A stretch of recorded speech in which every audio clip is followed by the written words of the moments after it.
Hi, I'm Deborah Crain. I'm a licensed attorney in the great state of Texas.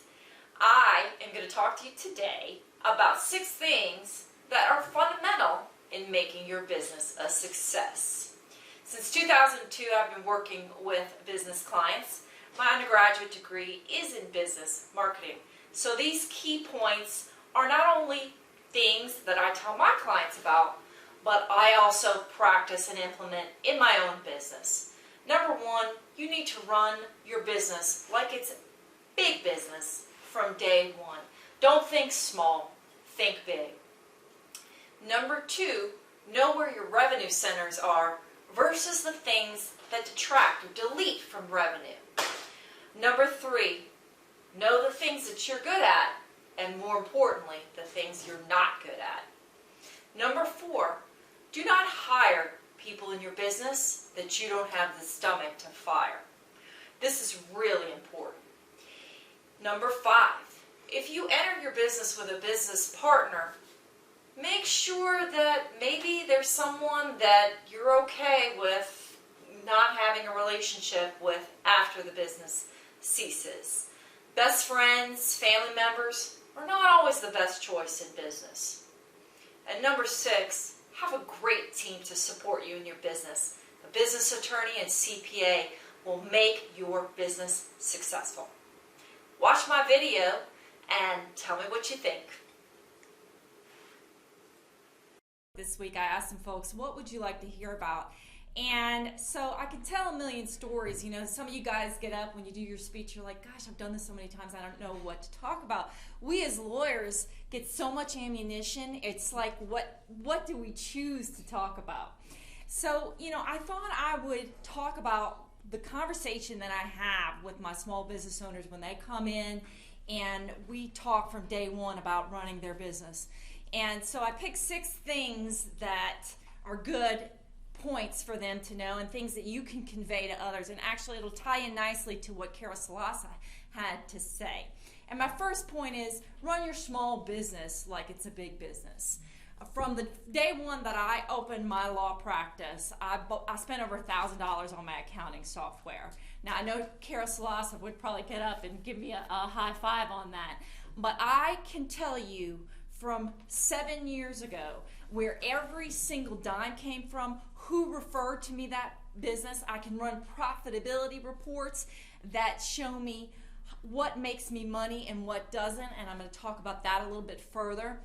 And if you have good documents, good accounting software, you will run your business like I'm going to grow to be the next Walmart or Apple. If you think small, your business will be small. The most valuable commodity you have in your business is your time.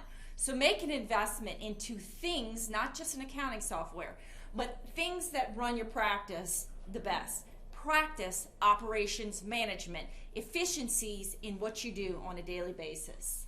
Know your revenue centers versus things that delete revenues. What in my practice makes me money and what detracts from that? Know what fixed costs you have. Yesterday I was talking to a client who's going to start a daycare. And I said, what's your number 1 cost going to be in your daycare? Carol Salasa, you probably know which one it is, huh, Carol? Yeah. Payroll taxes. Payroll taxes. And that amount's not going to change because in a nursery, in a daycare, you've got to have, by law, a certain amount of employees per child. And so if you don't know what that number is, how are you going to set your prices? And clients look at me bewildered like, wow, I never really thought of it. I thought we were just going to have a really pretty place and people would come and, you know, it'd be great. And so we started to have this conversation. I know because of how I practice my business, what it costs me per hour to run my business. Who else can say that in this room? Anyone? There you go. And because I know what it costs me per hour to run my business, I know what to charge my clients. Don't be afraid to cut things out of your business that don't make you money. Again, going back to my good accounting, my good software, my good analysis, my daily profitability reports and productivity reports. I know, wow, this is killing me. I might as well work for Burger King if I continue with these things. and I cut those things out that don't make me money. You need to set goals that not only align with your monetary wishes, but also your core values. If you create a system that your core values are enhanced, your monetary values will be achieved. At the end of the day, when people see your integrity, your honesty, your hard work, your endurance, and how you practice your business, your end goal of reaching those financial goals will come into place too. But if you don't have that integrity in your business, if you don't have those ethics, you're never going to see that money, because you're always trying to put a Band-Aid on a water main, which is going to bust. Another things that you're good at versus not. This is why I preach about Rob all the time. I had an engineering client in the office the other day, and I said to him, hey, you know what? I'm going to shoot straight with you. You're a really smart guy, but you do not have the right skill set to hire the people that you need to accomplish what you need to accomplish. And he took it very well. You know, some people are like, don't tell me.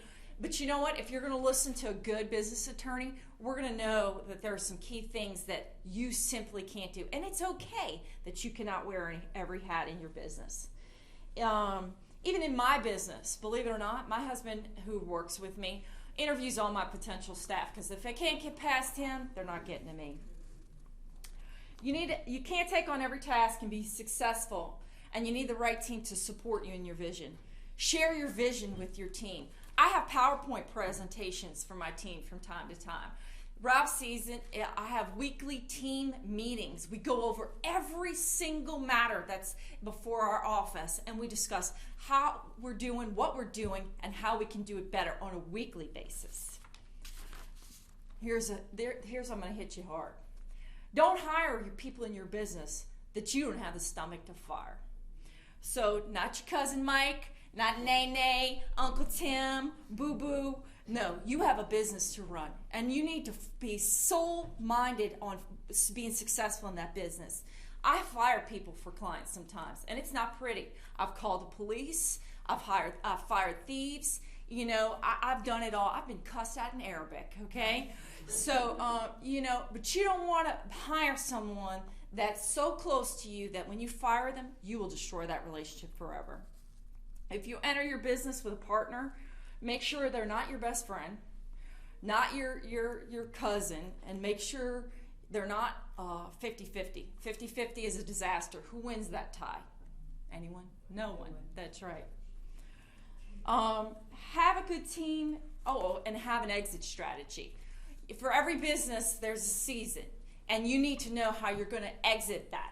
My clients and I, we talk about that exit strategy, and they never think about it when they're going into a business. But if we plan on the front end how to get out of that business with the right contracts, the right set of information, we can get out successfully without any problems. And you know, I had that happen recently. I had a client, I set up their business. It was 3 couples who came in. One was going to put in about $2,000, and she wanted the majority interest, and another couple, I said, well, what are you going to do in the business? Who's going to run the accounting? Who's going to run the day-to-day operations? Who's going to run the marketing? Who's going to track the accounting? Because I tell you what, the most dangerous thing you have in your business is letting one person have all the control over your books and finances. They'll steal from you. And so this one couple, we're going to give up our jobs and work full-time in the business. I'm like, well, wait up. You're only putting $2,000 in the business, and they're going to put in, 80 hours a week in the business. I'm not doing this business like this. You can't be majority owner. They need to have a bigger share in the business. You guys talk about it and come back to me with a better split. And I just said no. I said, this is not going to work, and I know it's not going to work. They came back later and they said, okay, we're going to do it your way. We're going to do this percentage of ownership. 3 years later, the couple that was working full-time said, we can't deal with them at all because they don't want to work in the business. And because I had set things up a certain way, I said, you find your majority owners, you can shut it down. We set up a new entity, no problem. And had I not gone through that analysis and just created paperwork that didn't really help them, I wouldn't have had that successful result. So my stories are endless, from the savvy business person who, and we're talking about multi-million-dollar net assets of $11 million. You'd think he'd know better.